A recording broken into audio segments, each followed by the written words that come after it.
Good morning, this is John, and today we'll be reading Wasting Away Again in Wiener-Ville by Paul Jacob on Townhall, posted May 21st. Paul Jacob is president of Citizens in Charge, a non-profit, non-partisan group working to protect and expand voter initiative rights, as well as a Citizens in Charge Foundation. We don't have any Anthony Weiner to kick around much longer.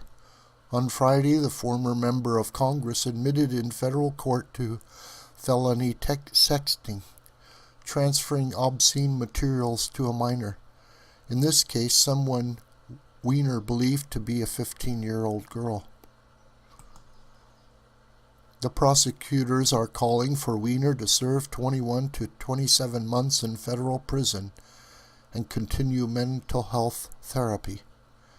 Also Friday, Huma Abedin, longtime aide to Hillary Clinton and Weiner's longtime wife, quietly filed an anonymous versus anonymous petition for divorce from Weiner, yet not anonymously enough, apparently, for the media still caught wind of it.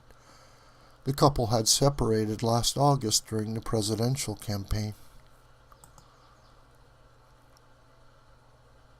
As the always subtle New York Daily News put it, sleazy serial sexter Anthony Weiner, in a single devastating day, pleaded guilty to a felony sex crime mere hours before his long-suffering wife filed to end their crumbling marriage. A round of schadenfreude on the house.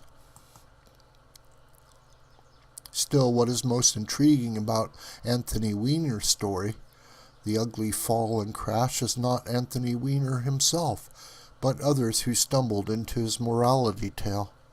Barely 6 years ago, in 2011, Anthony Weiner was a hard-charging, up-and-coming, tough-talking, in-your-face congressman from a New York City district that an incumbent Democrat would be hard-pressed to ever lose.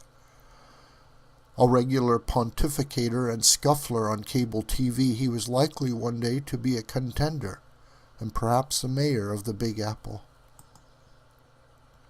And to boot, Weiner was married to Huma Abedin, arguably Hillary Clinton's closest aide. Former President Bill Clinton officiated at the Weiner-Abedin nuptial. Andrew Breitbart was still alive then. He passed away the next year. And running the Breitbart website, he and Mr. Weiner crossed paths in May of 2011 when Breitbart received a tip about Weiner sending, by tweet, a picture of his underwear-clad crouch to a woman who was not his wife. The tweet was deleted, but not before someone grabbed a screenshot of it, sharing it with Andrew, who then reported on it at Breitbart.com. Weiner claimed his Twitter account had been hacked, but then mysteriously did not seem to want a federal investigation. Weiner, always snippy with people, including reporters, became even snippier. Finally, after numerous denials by then-Congressman Weiner, a news conference was set up in New York City for him to speak to the allegations. But instead of Weiner showing up to address the throngs of media, none other than Andrew Breitbart was discovered in the crowd, and, as media questions rained down, Breitbart hopped on stage and took the podium.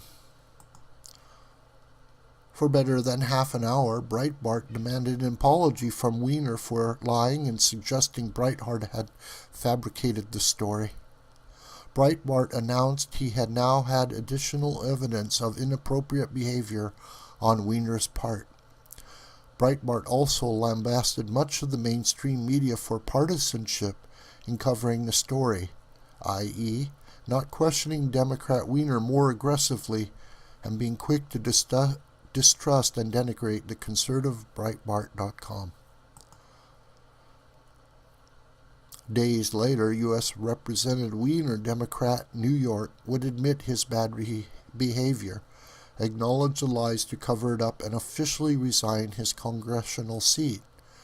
It was both the first fall for Anthony Weiner and a coming-out party for Breitbart as a national media force. Less than a year later, Andrew Breitbart would tragically die, but Breitbart.com would go on to play a larger role, including, again along with Weiner, in the 2016 presidential race. 2 years after leaving Congress in utter disgrace, Anthony Weiner was found still looking for fame, glory, and vindication the only way a politician knows, trying to win an election. Who had once been talked about as a future mayoral candidate, decided to throw his hat into the ring.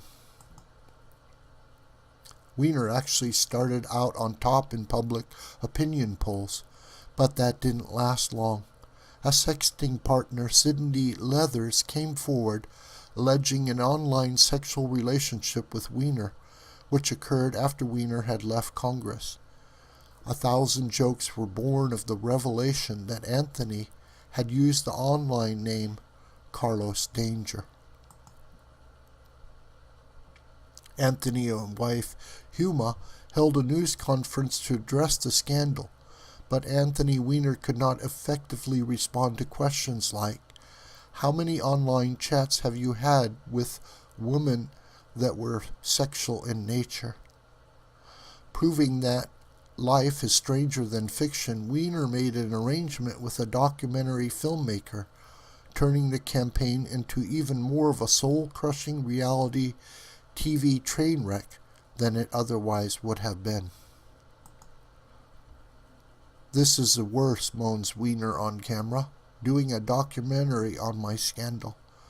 And to add insult upon injury, Ms. Leathers later endorsed Christine Quinn, one of Weiner's opponents in the mayoral race. Weiner ended up in 5th place with a mere 5% of the vote. Leaving the stage after his concession speech, he flipped reporters the middle finger. Now that's a good enough place for this tale of woe to end, but it just won't end.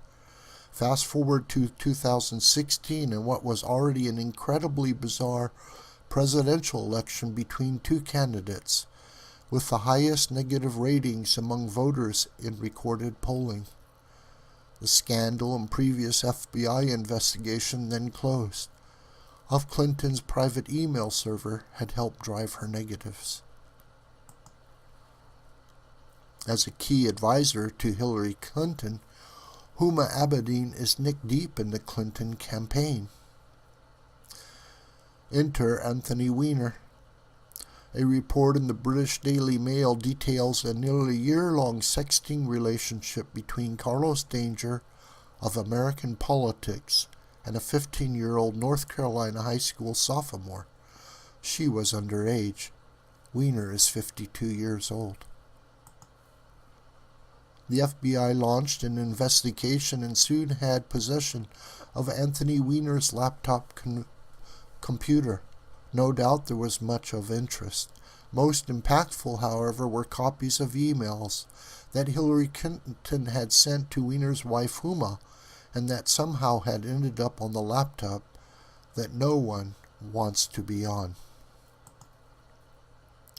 which caused former and just recently fired FBI Director James Comey to reopen the Clinton investigation 10 days before the election in order to review these emails and to inform congressional leaders by letter, thus creating a good hunk of media attention to a Clinton scandal.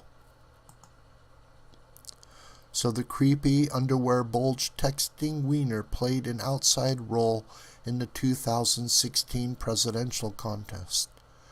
Through his dishonest denials, Weiner created a media firestorm that challenged Breitbart, only to see the website vindicated.